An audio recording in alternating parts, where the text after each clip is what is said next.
தளபதி விஜய் அவர்கள் போராட்டத்தை வந்து பண்ணணும்னு சொல்லி கவர்மெண்ட் கிட்ட இதுவரைக்கும் எந்த கட்சிகளுக்கும் போடப்படாத கண்டிஷன்கள் என்ன நேர்மை இருக்கு இங்க இருக்கிறது நான் கேட்கிறேன். மிகச்சிறந்த மனிதர், மண்ணுக்கும் மக்களுக்கும் அறக்கட்டளையை உருவாக்கி பல நல்ல விஷயங்களை வந்து தொடர்ந்து செய்து கொண்டிருக்கக்கூடியவர். இன்றைக்கு படத்தை வாழ்த்தி படக்குழுவை வந்து வாழ்த்துவதற்காக வருகை தந்திருக்கக்கூடிய நடிகர் சௌந்தரராஜன் அவர்களை பேசுமாறு அன்புடன் அழைக்கிறோம்.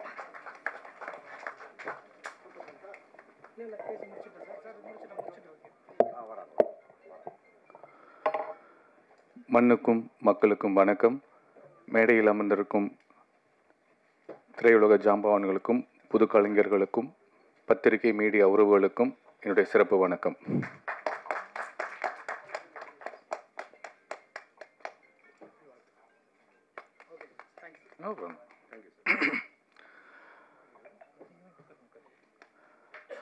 இந்த இசை வெளியீட்டு விழாவுக்கு என்னை அழைத்த என்னோட பிஆர்ஓ சதீஷ், சுந்தர் அண்ணன் அண்ட் என்னோட செல்லக்குட்டின்னு தான் சொல்லுவேன், சுரேஷ் அண்ட் தர்மா, அவங்க தான் என்னை கூப்பிட்டாங்க. எனக்கு இந்த படத்தை பற்றி எதுவுமே தெரியாது. அதுக்கப்புறம் இந்த படத்தோட ஹீரோ வந்து எனக்கு கால் பண்ணார். அவரை எனக்கு வந்து ஒரு வருஷத்துக்கு முன்னாடி ஒரு இந்த மனநிலை பாதிக்கப்பட்டவங்க, உடல்நிலை பாதிக்கப்பட்டவங்களுடைய ஒரு நிகழ்வில் நான் வாலண்டியராக ஒர்க் பண்ணிட்டு இருந்தேன். அவரும் ஒரு வாலண்டியராக வந்திருந்தார். 2 நாள் 3 நாள் அங்கே தங்கி அவங்களுக்கு நாங்கள் வந்து அவங்கள ஹாப்பியாக வச்சுப்போம். அவங்களுடைய திறமைகளை வந்து வெளிக்கொண்டு வரதுக்கு ஒரு காம்படிஷன் மாதிரி வச்சு இதெல்லாம் பண்ணும்போது அங்கே பழக்கமானோம். தினேஷ் இன்றைக்கி ஒரு மிரட்டலான ஒரு ஹீரோவாக பார்க்குறேன், சந்தோஷமாக இருக்குது. அண்ணன் சொன்ன மாதிரி, பேரரசன் சொன்ன மாதிரி அந்த பெட்ரூம் சீன் சூப்பருங்க. இல்லை உண்மையிலேயே அதான் எல்லாருக்குமே அது எல்லாரும் கடந்து வந்திருப்பாங்க. காதல் செய்தவர்கள் கடந்து வந்திருக்கணும் அது இல்லையா? அது மாதிரி அது ரொம்ப நல்லா பண்ணி கல்யாணத்தை பண்ணிட்டு எப்படி தயங்குவாங்க மாஸ்டர்? ஓகே, அதனால் ரொம்ப ரொம்ப நல்லா பண்ணியிருந்தீங்க. மியூசிக்கை பற்றி பேசணுன்னு மாஸ்டர் பேசிட்டாரு. ஹீரோவை பற்றி பேசணும்னு நினச்சேன், டைரக்டர் பேர் சார் பேசிட்டாரு. கேமராமேனை பற்றி பேசணும்னு நினச்சேன், இன்னொருத்தர் பேசிட்டாரு. எல்லாரும் பேசணும்னு நினச்சது, நான் பேசணும்னு நினச்சது அவங்க பேசுனதுனால அதை எல்லாத்தையுமே நான் வழிமொழிகிறேன். அந்த அளவுக்கு உங்களுக்கு திறமை இருக்குது, பேச்சுக்காக இல்லை. இன்க்ளூடிங் அந்த ஆர்டிஸ்ட் ஆனந்த பாண்டியன் எல்லாருக்குமே என்னுடைய மனமார்ந்த வாழ்த்துக்கள். இந்த படத்தில் ஒர்க் பண்ணேன். அண்ட் அதை தாண்டி இங்கே வந்து ஒரு சந்தோஷமான நிகழ்வு என்னென்னா, ஒவ்வொருத்தரும் வரவங்க எல்லாரையும் பாராட்டுறாங்க. கணேஷ் சாராக இருக்கட்டும், கசாலி சாராக இருக்கட்டும், மாஸ்டராக இருக்கட்டும், சம்பத்தண்ணனாக இருக்கட்டும், சுபாஷ் அண்ணன், எல்லாருமே. சுபாஷ் அண்ணனை வந்து நான் ஒரு போராட்ட காலத்தில் தான் முதல்ல சந்திக்கிறேன். இவர் பத்திரிகை நிருபராக தெரியும். ஒரு போராட்ட காலத்தில் நான், அண்ணன் டிராஃபிக் ராமசாமி என்னென்ன நாங்கள் எல்லாமே சேர்ந்து ஒரு போராட்டத்தில் போலீஸ் எதிர்த்து பயங்கரமாக கோஷம் போட்டுட்ருக்கோம். அப்போ தான் அண்ணன் ரொம்ப என் மனசுக்குள்ளே நெருங்கி வந்தார். ஸோ ஒருத்தருக்கு ஒருத்தர் மாறி மாறி அந்த பாராட்டுக்களை இந்த பத்திரிகை முன்னாடி, கேமரா முன்னாடி சொல்லும்போது உண்மையிலேயே மன நிறைவாக இருக்கும். எனக்கு நிறைய படங்கள் நான் பண்ணுறதில்லை. இந்த ஜெகமே தந்திரத்துக்கு அப்புறம் படங்கள் பண்ணுறதில்லை. அதுக்கு காரணங்கள் சில உண்டு. ஆனால் நான் நடிகனாக உணர்கிற இடம் வந்து இந்த பிரசாத் லேப் மட்டும்தான். நீங்கள் மட்டும்தான். உங்கள் முன்னாடி ஒரு குட் ஆக்டர்னு பேர் வாங்கணுன்றது மட்டும்தான் எனக்கு ஆசையாக இருக்கும். அஃப்கோர்ஸ் ஆடியன்ஸ் கைத்தட்டுறது வேறு.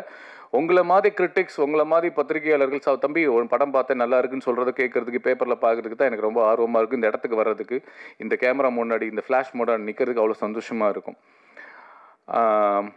அதெல்லாம் தாண்டி இப்போ ஒரு படத்துக்கு வந்து மற்றவங்களை பாராட்டும் அந்த குணம் வந்து உண்மையிலே இங்கே எல்லாருக்குமே சூப்பராக இருந்தது. இந்த பாசிட்டிவிட்டி, இந்த வைப்புன்னு சொல்லுவாங்களே, இது ரொம்ப அழகாக இருக்குது. இந்த வைப், ஒட்டுமொத்த வைப்பும் உங்கள் படத்துக்கு மிகப்பெரிய ஒரு பிளெஸ்ஸிங்ஸ் அப்படின்னு நான் சொல்லுவேன். யாதுமரியான் டீமுக்கு பிளெஸ்ஸிங் சொல்லுவேன். அண்டு என்னோட அண்ணன் நண்பர் அப்புக்குட்டி, அவரை பற்றி நான் சொல்லி ஆகணும்.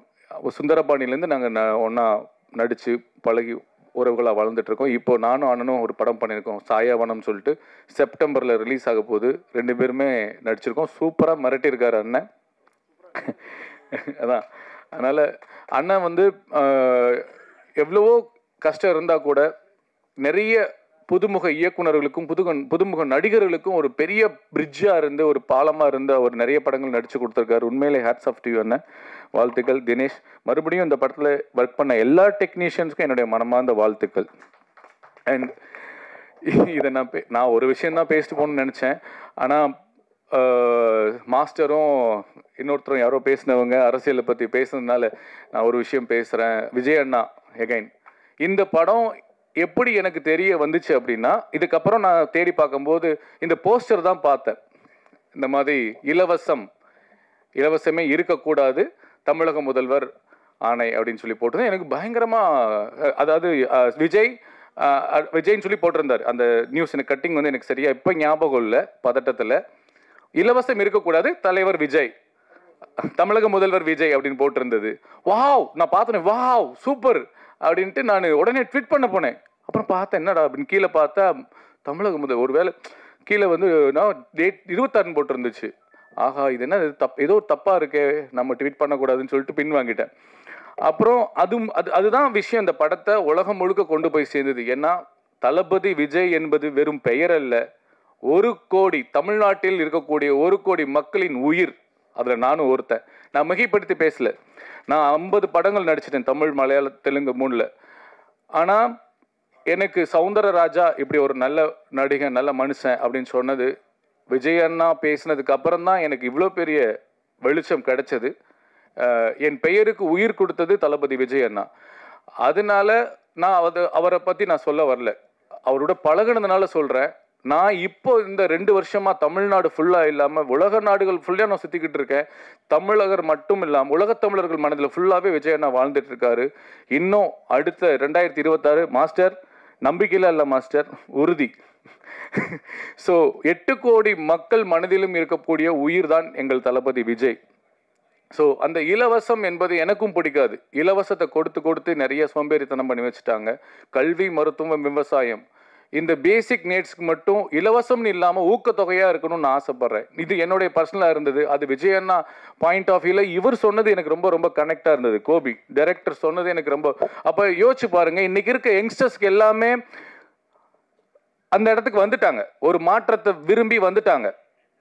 அது துணிச்சலாக சொல்கிறதுக்கு, துணிச்சலாக செய்கிறதுக்கு வந்துட்டாங்க. ஏன்னா நான் உங்களுக்கு முன்னாடியே போட்டேன் தலைவா, நான் 2024 போட்டேன், முதலமைச்சர்னு போட்டுட்டு என் வீட்டில் இருக்குது, நான் வெளியேற்றலை. என் நண்பன் சொன்னார் வேணாண்டா போடாது, அது நாகரிகமாக இருக்காதுன்னு சொன்னதுனால நான் வெளியே போடல. 2024 காலண்டர் நான் முதலமைச்சர்னு அடித்து நான் எல்லாருக்குமே கொடுத்துட்டேன், என்னுடைய சொந்த பந்தத்துக்கு. ஸோ அதில் நான் உங்களை விட சீனியர், நான் பெருமைப்பட்டுக்கிறேன். ஸோ நீங்கள் தைரியமாக நீங்கள் வந்து உங்கள் படத்தில் வச்சு அதை வெளிப்படையாக போட்டு அதை ரொம்ப ட்ரெண்ட் பண்ணது ரொம்ப ரொம்ப நல்லா இருந்தது. அது ஒரு நல்ல விஷயத்துக்காக. ஸோ இதெல்லாம் பேசும்போது ஒரு சின்ன கோபமும் வருது, இங்கே பதிவு பண்ண வேண்டிய கட்டாயம் இருக்குது. கலையும் அரசியலும் இல்லாமல் எந்த ஒரு மனிதனின் வாழ்க்கையும் முழுமையடையாது. அரசியல் பேசாதப்பா, இது ஆடியோ லான்ச் அப்படின்னா எப்படி? கலை பேசாதப்பா, இது பொது இடத்துல கலை பேசாதப்பா, அப்படிலாம் கிடையாது. ஒவ்வொரு மனிதனின் வாழ்க்கையிலும் அவனுடைய கலையும் அரசியலும் இல்லாமல் முழுமை அடையாது. அப்புறம் எப்படி நாங்கள் அரசியல் பேசாமல் இருக்க முடியும்? ஸோ நேற்று பாருங்க, ஒரு லாக்அப் டெத்தில் செத்து போன அஜித் குமாரோட தம்பிக்காக, அவனுடைய நீதிக்காக தமிழக வெற்றி கழக தலைவர் எங்கள் தளபதி விஜய் அவர்கள் போராட்டத்தை வந்து பண்ணணும்னு சொல்லி கவர்மெண்ட் கிட்ட பர்மிஷன் வாங்கியிருக்காங்க. இதுவரைக்கும் எந்த கட்சிகளுக்கும் போடப்படாத கண்டிஷன்கள், கட்டுப்பாடுகள், விதிமுறைகள் காவல்துறை வந்து விதிக்கிறாங்க. எனக்கு காவல்துறையை பார்த்தா எனக்கு எப்பவுமே ஒரு பெரிய பாவமாகவும் இருக்கும், கோபமாகவும் வரும். ஏன்னா எந்த கட்சி ஆட்சி வந்தாலும் அந்த ஆட்சி தலைவர்கள் தான் அந்த உள்துறை அமைச்சராக இருப்பாங்க, அவங்க தான் காவல்துறை கீழே வச்சிருப்பாங்க. எடுத்துக்காட்டுக்கு இப்போ கலைஞர் ஐயா முதலமைச்சராக இருந்தாங்கன்னா அன்னைக்கு வந்து ஜெயலலிதா அம்மா வஞ்சிக்கப்படுவாங்க. எந்த காவல்துறை இருக்கோ அதே காவல்துறை போது அவங்கள போய் அரெஸ்ட் பண்ணும். என்ன அப்போ காவல்துறை யாரை கேட்டு வேலை செய்துங்க? காவல்துறைக்கு என்ன நேர்மை இருக்கு இங்க இருக்கிறது நான் கேட்கிறேன். இல்லை, இது அதுதாங்க, அரசியல் இல்லாமல் முழுமையடையாதுன்னு சொல்ல வரேன் நான். இதை நான்